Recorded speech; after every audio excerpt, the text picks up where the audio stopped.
Le cours du pétrole continue son ascension. À mesure que l'or noir se raréfie, les Français se soulèvent contre l'augmentation des taxes. Ils espèrent que les choses vont changer à l'heure où d'autres ont décidé de changer les choses. Bonjour. Ouais, on n'arrête pas. Au nord de la Gironde, la distillerie Résinor confectionne un carburant 100% local à base de résidus de raisin. Alors ici nous collectons 100 000 tonnes de marc de raisin issus de la région bordelaise. Ces 100 000 tonnes de marc ils vont permettre de produire 50 000 hectos d'alcool éthylique. Donc dans le jargon pétrolier on va parler d'éthanol. Voilà. Composé de la peau et des pépins du fruit, le marc de raisin est le déchet des vignobles. Jérôme le récupère dans un rayon de 50 km maximum, ce qui empêche la dégradation du déchet pendant le transport. Arrivé à la distillerie, le marc est d'abord entassé pour empêcher son oxydation.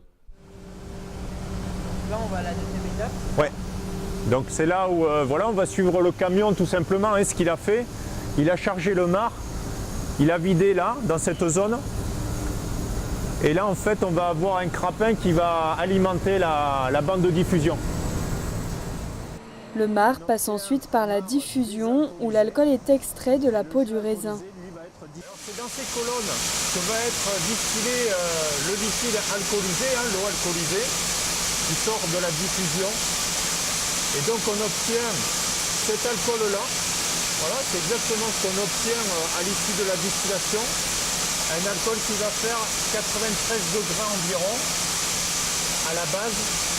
Et pour le carburant ED95, on va épurer cet alcool-là, incorporer un additif, et là on aura un produit fini. Le processus terminé, seuls les bus et les camions peuvent bénéficier de ce carburant nouvelle génération. Mais toujours faut-il que le marché s'ouvre aux véhicules spécialisés. Donc on a notamment les régions, comme la région Nouvelle-Aquitaine, qui a commandé déjà 9 cars ED95 qui circuleront entre La Rochelle et l'île de Ré en début d'année prochaine. La région devient alors porteuse d'un projet plus respectueux de l'environnement, tout en se détachant des énergies non renouvelables. Étant donné qu'il n'y a pas d'énergie fossile dans le carburant ED95, les émissions de gaz à effet de serre, donc CO2, les NOx et les particules, sont réduites. Donc on est à moins 95% de CO2, moins 50% d'émissions de NOx et pratiquement pas de particules. Voilà. La distillerie peut ainsi alimenter 500 véhicules par an tout en réduisant leur empreinte écologique.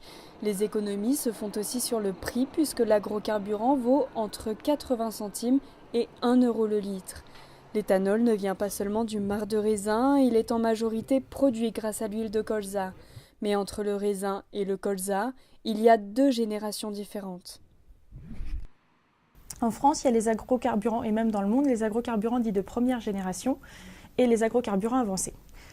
Les agrocarburants de première génération, ils sont faits à partir de cultures agricoles, de cultures qui pourraient servir pour l'alimentation. Cela, France Nature Environnement est contre. Il y a d'autres alternatives aux carburants fossiles que d'utiliser les carburants de première génération, enfin les agrocarburants de première génération comme le colza. Le problème principal de l'éthanol produit à base de colza, c'est surtout la surface utilisée pour cultiver la plante. Elle représente 7 millions d'hectares, soit 28% de la surface agricole totale. Alors, de façon contradictoire, l'éthanol à base d'huile de palme est plus rentable.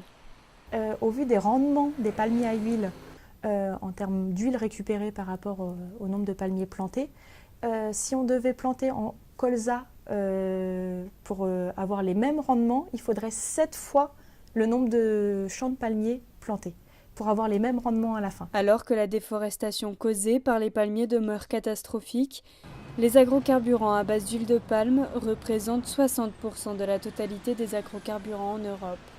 L'or du palmier fait d'ailleurs l'objet d'avantages fiscaux en France. Mais le 16 novembre 2018, le député MoDem Bruno Millienne a permis le vote d'un amendement qui dissout ces avantages d'ici 2021. L'étude de l'exploitation de l'huile de palme n'en demeure pas moins importante. Donc peut-être que demain, il y aura effectivement des champs de palmiers produisant de l'huile de palme durable. Pourquoi pas, ils y travaillent, honnêtement, ils y travaillent. Je ne vais pas vous raconter de salade, ils y travaillent.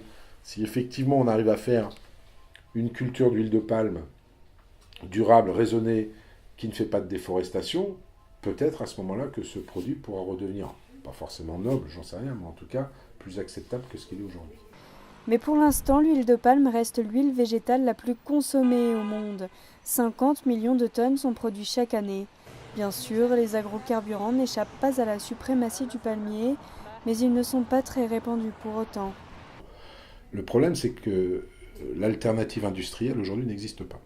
Pourquoi ? Parce que les constructeurs automobiles français notamment, mais pas que, en Europe il y a une culture du diesel qui est quand même assez forte, les constructeurs automobiles français ne se sont pas lancés franchement dans la transition énergétique pour les véhicules roulants.